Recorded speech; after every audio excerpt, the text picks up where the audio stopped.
Coming up on this Thursday edition of Daybreak, in an unexpected sign, the months-long political impasse could be drawing to an end. Korea's ruling and main opposition parties agree to pass key bills at next week's General Assembly session, including ones for the 2014 budget and spy agency reforms. After evading arrest during a police raid Sunday, a union leader and 3 other members find refuge at a temple in downtown Seoul. While police have set up checkpoints outside the temple, the union has asked the religious sector to help resolve the over 2-week-long crisis. First, North Korea says the Park Geun-hye administration must decide whether its North Korea policy principles are based on trust or confrontation. Daybreak begins now.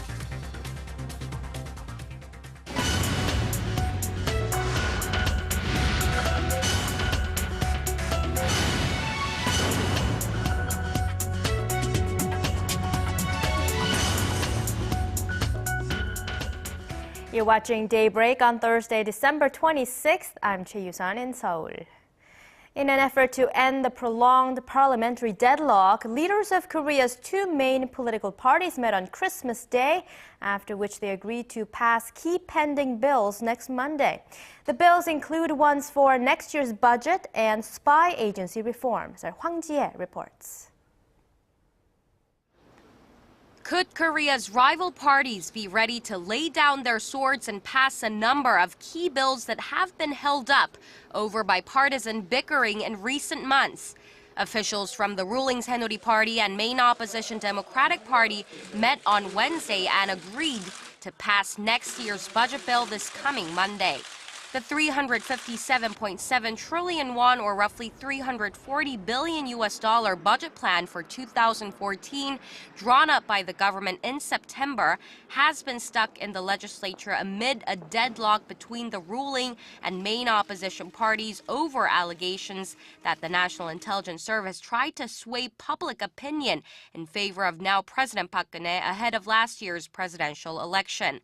To that end, the 2 parties also agreed on Wednesday to pass a bill on reforming the NIS. Additional talks on the details are scheduled to run through Friday. The Christmas Day agreement, however, does not resolve all the pending issues at the National Assembly. The ruling and opposition parties remain at odds over a series of bills aimed at revitalizing the economy, which is suffering from sluggish growth.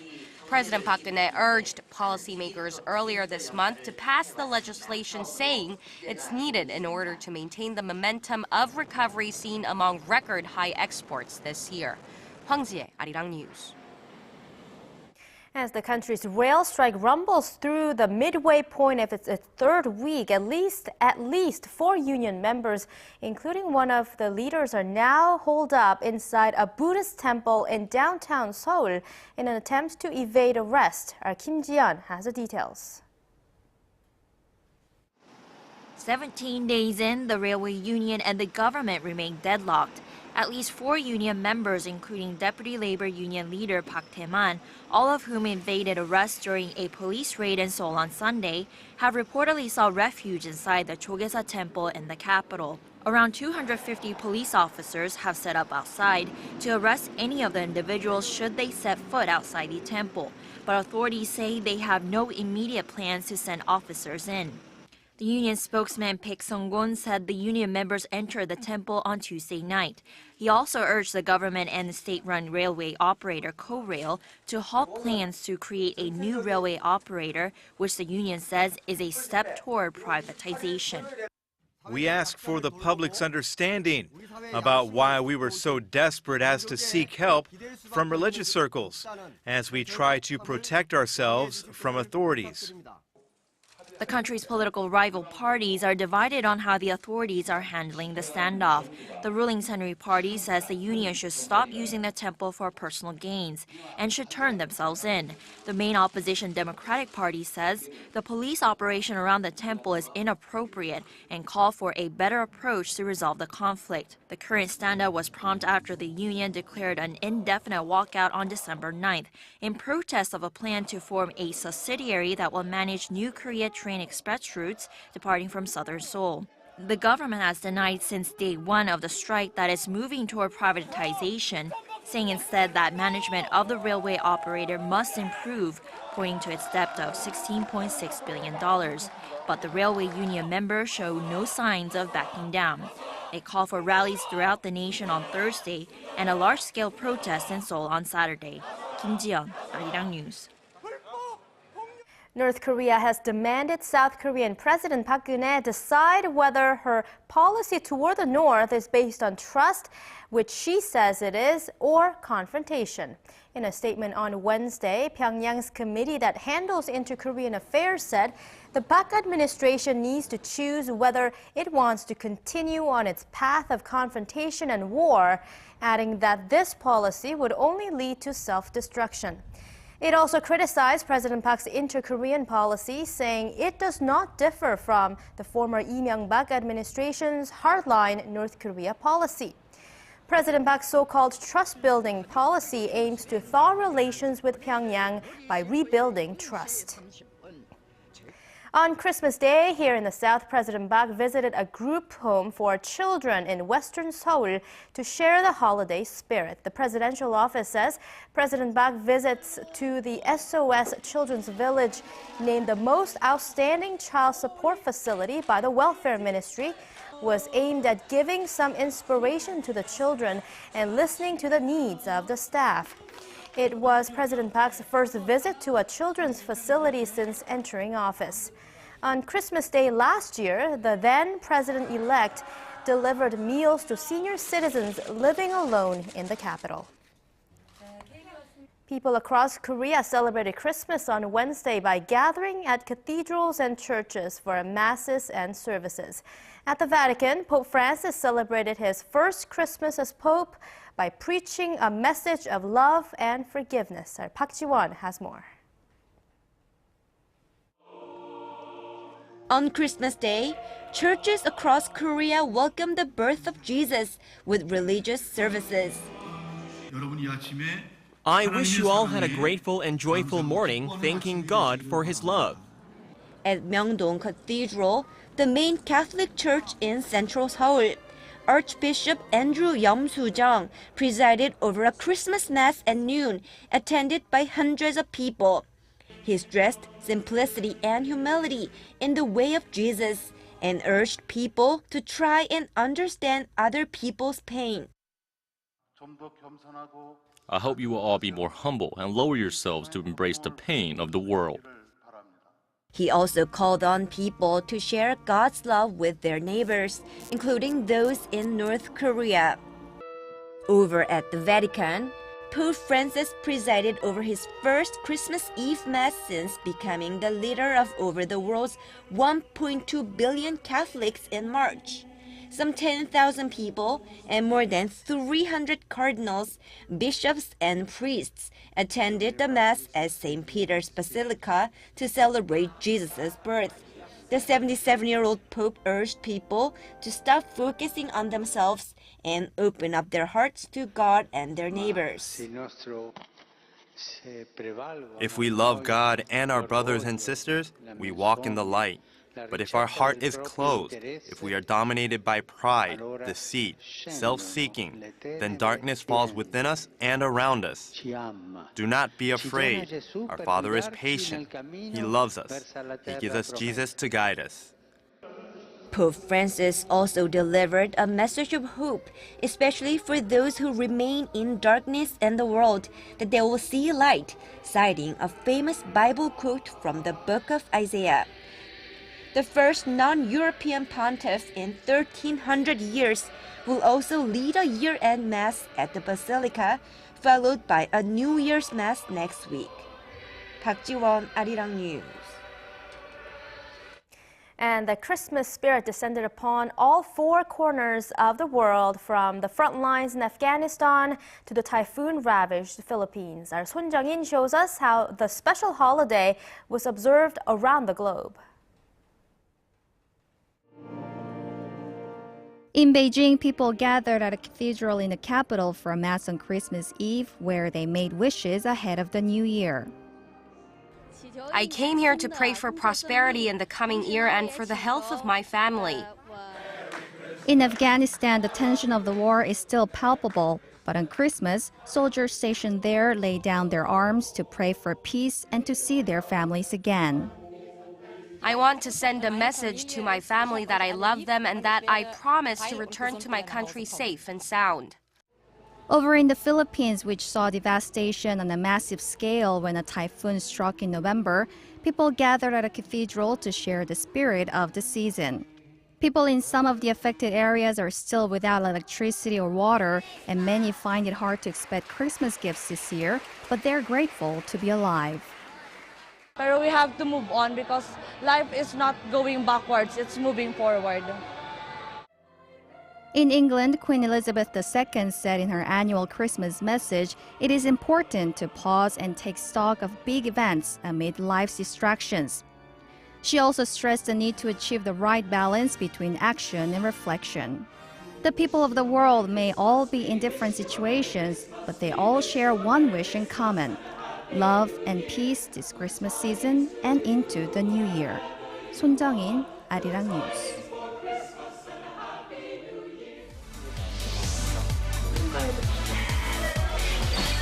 If you want the latest news from Korea and around the world, Return to the negotiation. President Park Geun-hye plans, given the current circumstances. on your way to work or at home, Defense Ministry. The legislature will convene a tune into Daybreak on Arirang TV. Prime Minister Shinsoo Abe said Tuesday. Mortar shells struck an area close to where Korea's peacekeeping force in South Sudan is stationed on Wednesday. No Korean troops were injured, but several soldiers from Nepal were wounded in the blast. This incident comes as the United Nations intensifies efforts to end the bloodshed in South Sudan, where thousands of people are believed to have died over the past 10 days. There's also controversy after the Korean government sent a request to the UN for additional ammunition for its troops in South Sudan and received around 10,000 rounds of ammunition from the Japanese military.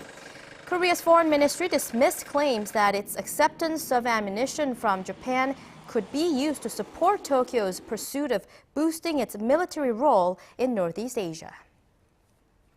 There has been a dramatic escalation of tensions in Egypt after the country's military-backed interim government declared the Muslim Brotherhood a terrorist organization.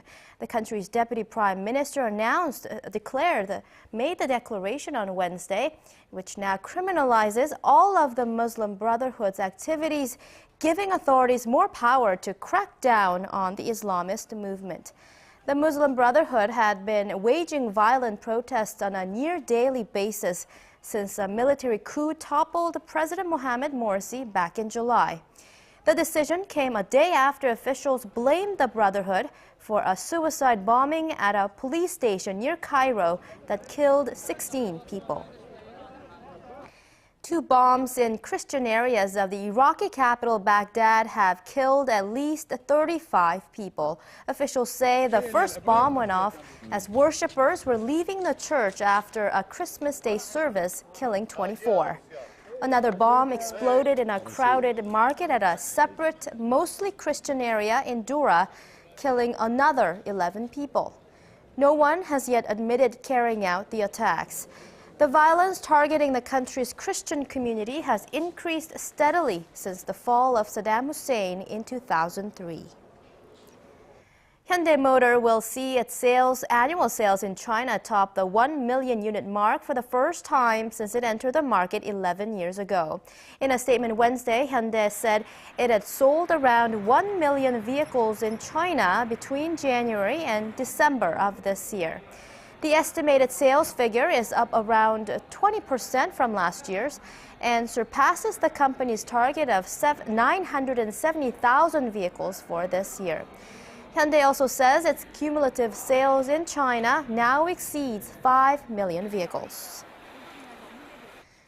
This year, the Korean government came to the rescue of hundreds of thousands of people struggling to keep their heads above water as part of an effort to tackle the nation's snowballing debt. Industry sources say 850,000 people had their debts paid off by the government in 2013, through financial institutions like Financial Supervisory Service and Credit Counseling and Recovery Service.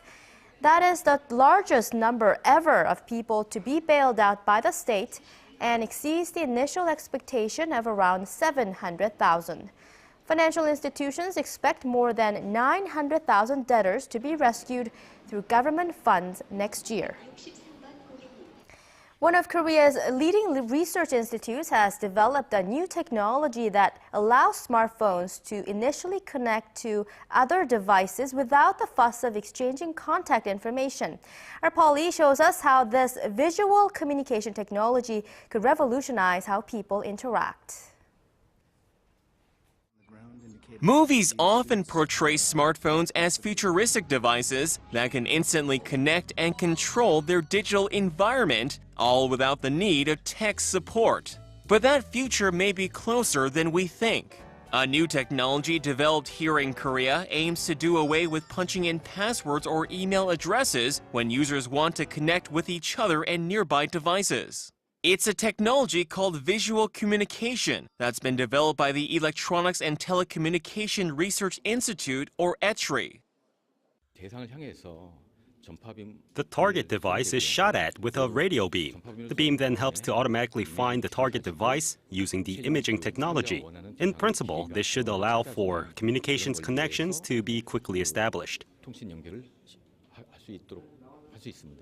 The new technology has numerous advantages when compared to current standards on the market. First, it works independently from a base station, which allows for direct communication between devices without a wireless network. Since it uses radio waves, data connections can be operated as far as 70 meters apart, and connecting to new devices is as easy as taking a picture. In theory, theaters could urgently inform moviegoers of a fire emergency, or customers at a restaurant could download a menu by pointing their smartphones towards the sign. Researchers predict the efficient and fast connecting technology will also help push wearable smart devices such as glasses into the mainstream market.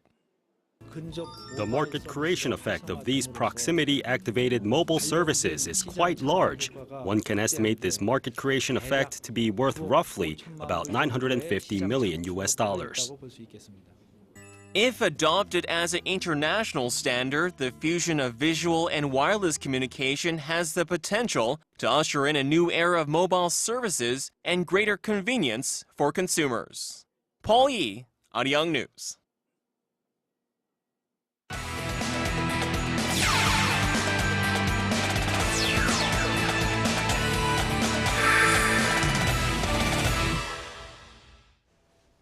And a good Thursday morning to you all as we kick things off with yet another award given to figure skater Kim Yuna. This time it was the 2013 U.S. Sports Academy Female Athlete of the Year.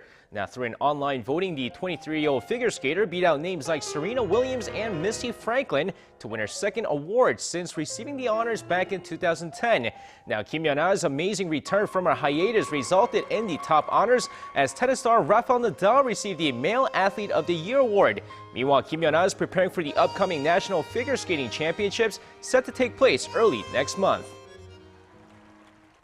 And moving on, for 16-year-old Lydia Ko, it was time for her to part ways with her swinging coach Guy Wilson after all these years of training under him. And now taking over the job will be Sean Hogan of the David Ledbetter Golf Academy. Now, Lydia Ko is now spending most of her time in the U.S. after earning her LPGA Tour membership, parted ways with her longtime coach because of the distance. She stated that Wilson, who lives in New Zealand, cannot be with her in the U.S. and has decided to hire Sean Hogan as her new swinging coach. Meanwhile, David Ledbetter made comparisons to Annika Sorenstam when talking about Lydia Ko's ability to play golf. And speaking of changes, after agreeing to a 7-year, $130 million deal with the Texas Rangers, chances are Choo Shinsoo might have to change positions once again. Now, the Texas Rangers outfield, which includes Leonis Martin in center field and Alex Rios in right field, has the left field position open and might be filled by the South Korean slugger. While nothing is said for sure, Choo played 588 games in right field, 160 games in center, and just 61 games in left field. But no one seems to be worried as the 31-year-old shifted positions before when he moved from right field to center after being traded to the Cincinnati Reds last season. And moving on to some Wednesday night KBL action, a lot of fans showed up to the arenas on Christmas as they saw Incheon Itilan Elephants crush KCC Aegis 86-61, with the LG Sakers cruising past KT Sonic Boom 71-66. Meanwhile, let's take a look at the two Seoul teams square off as the Seoul SK Knights took on the Seoul Samsung Thunders. Now, first quarter of the game, SK spreading the ball around well as 6 players scoring the quarter compared to the 2 that score for Samsung as they take a 22-10 lead after the first quarter. Second quarter, SK's Courtney Sims goes insane, scoring 15 points in the quarter as SK goes into halftime with a huge 52-26 lead. Samsung tries to change things up in the second half of the game as they outscore SK in each of the next 2 quarters, but the 26-point deficit after the first half is too large as SK hangs on to take this game 83-68, with Courtney Sims finishing the game off with 34 points and 14 rebounds. And finishing things off with some Wednesday night's V-League action, Daejeon KGC were able to dominate the Hunguk Insurance Life Pink Spiders 3-0 over on the women's side. Meanwhile, let's take a look at the Korean Air Jumbos take on the Samsung Hwanje Blue Fangs over on the men's side. Now, first set, a rather close set here, but Korean Air dominates with the serve aces and blocks as they take the first set 25-22. Second set, Korean Air continues to cruise through with Samsung Hwanje's offense struggling on the night. Even with Leo Martinez putting up 38 attack points, Michael Sanchez and Shin Young-soo combined for 42 points as the Korean Air Jumbos end their 5-game losing streak with a 3-0 victory. And that's going to wrap it up for me. This has been SJ. Have a great rest of the day and see you guys again for your sports needs.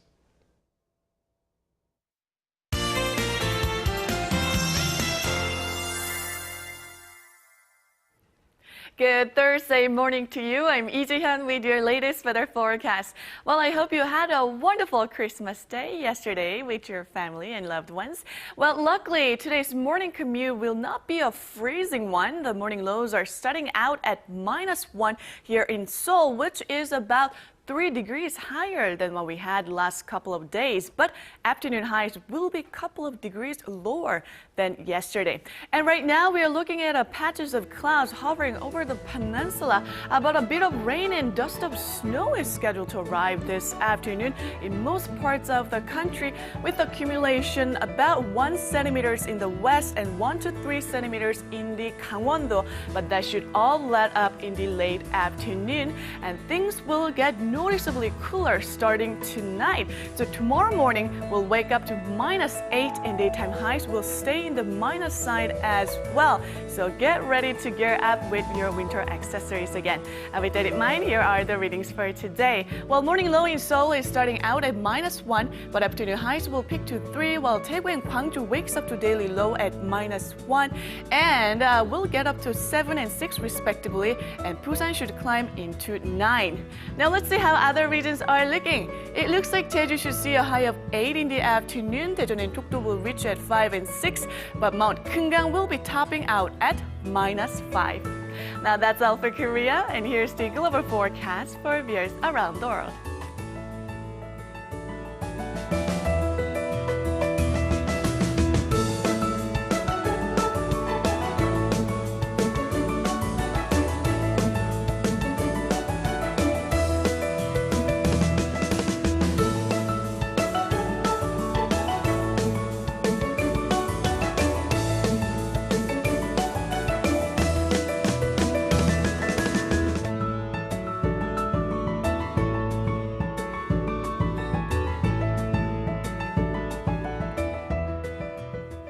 That's all for me at this hour. Enjoy your morning commute and hope you have a wonderful day.